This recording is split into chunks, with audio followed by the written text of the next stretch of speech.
Здравствуйте! С вами телеканал Event Guides. И мы находимся на Красной площади. Сегодня здесь проходит последний день Масленицы. Мы пришли, чтобы задать несколько вопросов гостям и жителям столицы, что они знают про Масленицу. Ну что, пойдем проверим, что происходит с блинами, которые постряпали на Масленицу. Есть три варианта ответа. Первый. Сжигают на костре. Второй вариант – отдают бедным. И третье – едят. Едят. И отдают бедным. Да. И то, и то. Едят? И Да? отдают бедным. И отдают бедным. Хорошо. А правильный ответ – их сжигают на костре. С четверга во время Масленицы строили горки, а затем с их помощью гадали. В чем суть? Первое. Девушка, которая уедет дальше всех, скоро выйдет замуж. Второе. Кто горку выше построит, у того больше денег будет. И третье. Чем больше людей скатится, тем урожайнее будет год. Ой, мне кажется, третий вариант. Тоже такое чувство. Чем больше людей скатится, тем урожайнее будет год. А правильный ответ?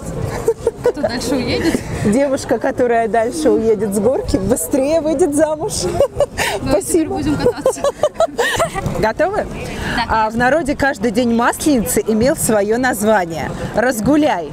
Это среда, четверг или пятница? Прости меня, мама. Ну, вообще, выходные же, типа, поэтому в пятницу пусть разгуляют все, чтобы на работу Пятница? не идти. Правильный ответ. Масленицу называют комоедицей. Что называли комом наши древние предки? Первый вариант – чучело, медведя, блины.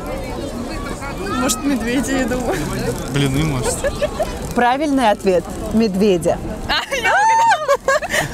Что следует делать в первый день после Масленицы? Первое. Ух ты, вот это да. Усиленно трудиться и ходить в детский садик. Второе. Мыться, ведь наступает чистый понедельник. И третье. Вести жену и детей в отпуск. Отлично. Мне третий вариант нравится больше всего. Третий вариант. Вот это Саша сделала. Саша сделала. А правильный ответ – мыться. Ведь в понедельник чистый четверг. Отлично. Поэтому да. Второй вопрос. Каким должно быть чучело, которое сжигает? Первое. Из всего нового начинается новый период в жизни. Второй вариант. Улыбчивым и ярким, ведь встречаем весну. И третье. Страшным и сделанным из старья, потому что провожаем зиму. История. История, да? Из старья? Правильно! Молодцы! Спасибо вам огромное. Как вы проводите этот праздник? С Расскажите. блинами, вот, и с гуляниями. Да, каждый раз сжигаем Масленицу, вот тогда решили приехать в центр Москвы. Понятно, ясно. Спасибо вам огромное. Сжигают вместе с чучелом. Первое. Новые и самые красивые вещи. Второе. Ничего не сжигают, хватит и чучела. И третье. Старые вещи. Ой, какой-то вопрос с подвохом, мне кажется. Ну, я думаю, что старые. Ну да. Правильно, правильно. Ну просто можно было подумать, что новые, чтобы типа круто было, но старые логичнее. Да. Все верно, правильно. подсказывайте, Старые вещи. Спасибо вам огромное. не Спасибо. за что. Расскажите о себе. Откуда вы? Я отсюда, из Москвы. Вот. Как вы празднуете Масленицу? До сюда хожу. Ну, здесь окрутники и очень весело, в принципе, вот. Но так еще блины бабушка готовит. Часто ли вы посещаете мероприятия, фестивали, которые происходят у нас в Москве? Часто, очень часто. Я На их очень каком люблю. последний раз были? Не Да помните? здесь. Ну, еще зимой на Новый год была, вот точно, да. Ну, тут просто каждый сезон типа фестивали, сезоны Москвы. Вот, кажется, Все верно, все верно. И как вам ощущения после мероприятий? Ну, очень классно, подъем эмоций всегда происходит, вот. Спасибо вам огромное. Да не за что. Спасибо. Расскажите, пожалуйста, что вы делаете? Мы тут демонстрируем процесс изготовления гончарных изделий. У нас в той части гончарный круг стоит. Можно посмотреть, как гончар изготавливает из него посуду. Тут мы проводим вторичную обработку, делаем украшения. Вот такие вот глиняные бусы, бусины, из которых можно собрать потом бусы. Игрушки. Показываем и рассказываем о расписной посуде, о предметах быта, изготовленных из глины. И не только предметов быта, даже дома строились из глины, потому что кирпич ведь это тоже глина. Из какой-то определенной глины производится изделие? Это обычная природная глина. Копали ее в основном в поймах рек. И любой житель деревни, например, мог прийти накопать глины, изготовить себе лепную посуду или заказать ее у гончара, который выкрутит ее красивую, нарядную, ровную на гончарном круге. А какой процесс, сколько он времени занимает? От и до где-то, наверное, месяц на изготовление одного предмета. Но если считать от заготовки глины до уже последнего обжига. В настоящее время пользуются ли спросом глиняные изделия?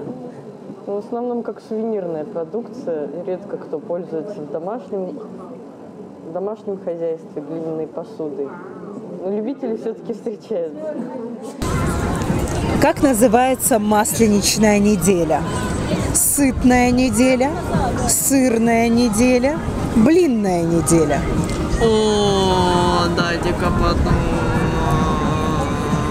Блинная. А правильный ответ – сырная. Сырная неделя. Сами мы из Москвы. Несколько лет назад мы увлеклись народной традицией, народным пением.